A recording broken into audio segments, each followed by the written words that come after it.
How's it going, guys? I am Matthias and welcome to 5 Stupid Things About Android. Psst, hey, psst. I made a new channel, by the way, link in the description below. There might be a video there waiting for you, by the way, so you may want to go check it out. Now, before we go any further, we need to establish some ground rules here. We are only going to be talking about stock Android, which includes OEM skins. Now, I know Android is infinitely modular, but today we're going to be talking about straight out of the box, as in no rooting, just like we did on the 5 Stupid Things About iPhone. So these are my thoughts on what I don't like about Android. Like this video if you agree, and if you disagree, I'd love to know your thoughts down in the comments below. So number 1, not so open after all. Google's Android OS has been widely known as an open platform. And it is in the extent that you're a developer looking to use the source code to create your own unique product. But if you're a handset user, not so much. A lot of people are confused between the difference between Google Android and Android open source project. These two things are entirely separate. You see, Google Android OS is a project that Google shares to its handset partners. Many things are locked down deeper within the system, including user access. Sure, there's a little switch buried in the settings of your Android phone that allows you to install third-party applications not from the Google Play Store, but that's not really what defines an open OS. Because even those applications don't have full access into Android subsystems. To do anything deeper than have applications talk to each other and theme the device, you're going to need to go much deeper, as in root the device. Meaning exploiting security bugs within the firmware to grant yourself super user access. Because one of the first things that I wanted to do when I got this device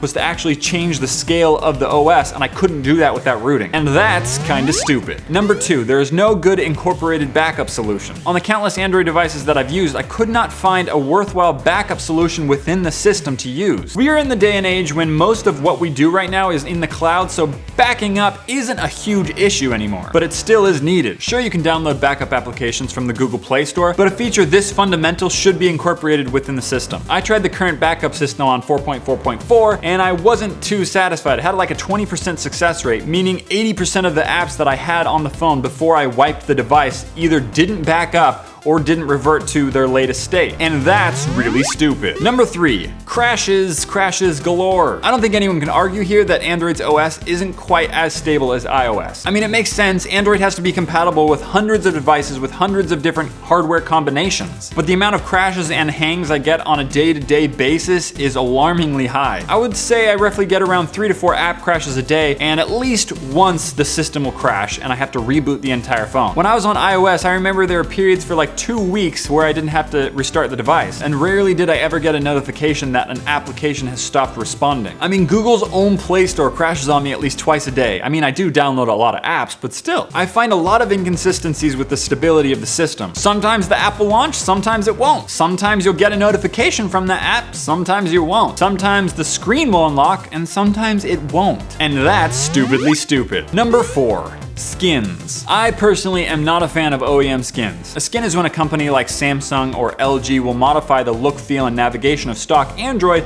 to suit their device. Now, you can find devices that are not skimmed, such as the Nexus series, but a lot of them aren't the quality of the Nexus. In my opinion, stock Android is the best looking and performing version of Android. Now, I don't necessarily blame the skins for this as much as the carriers, but almost every skinned phone that I've ever had has had tons and tons of bloatware, just riddled with it. When I had a Samsung S5, there were like 8 AT&T apps that I couldn't delete, only disable. I could only disable them. 8? If you can't do it in one app, quit. Another thing about skins is that OEMs are embarrassingly slow at updating their devices. Google came out with Android 5.0 Lollipop June 25th, 2014, as in 9 months ago. As of March 5th, the saturation of Lollipop is only 3% of the Android devices out there. Odds are you're eligible for a new phone running Lollipop before you're actually gonna get an update to that existing phone that's perfectly good that you have right now, if it even ever gets the update. And that's stupider. Number 5, where on earth is the design standard? One of the things that I find most frustrating about the Android experience is the lack of design standard across the software and the hardware. If you take a quick look around at the different Android devices, you're gonna know one thing really quick. They are all different. Now, this can be a good thing, but it can also be a bad thing. Now, I can forgive hardware inconsistencies like button placement because you're only gonna typically have one phone at a time, and once you have it, you'll get used to it, but I can't really forgive software inconsistencies, such as what does the back button actually do? Sometimes that back button will take you to the last app you use, sometimes that back button will take you to the last page in the app you are using. There's no constant with that back button because there's no constant with how the app should work. Some apps have a back button in the top corner and some apps don't. Some apps have that top back button in only part of their app, leaving the user to move inconsistently throughout the interface. I find that a lot of applications navigate with a swipe in sidebar and some navigate with a top bar. Some Some navigate with the physical buttons. The issue here is that there's a lack of a standard that developers can follow so that the user can more efficiently move throughout the system and throughout their apps. The more you can fluidly move through the system means the less time wasted navigating. And that's the stupidest. Thank you for watching, guys, and as I said earlier, I started a new tech channel. In fact, if you go check it out right now, there's a counterpart to this video, 5 awesome things about Android, ready for you to watch right now. If you like tech, consider subscribing to M-Tech with Jay, Fred, and I doing unboxings, reviews, first impressions,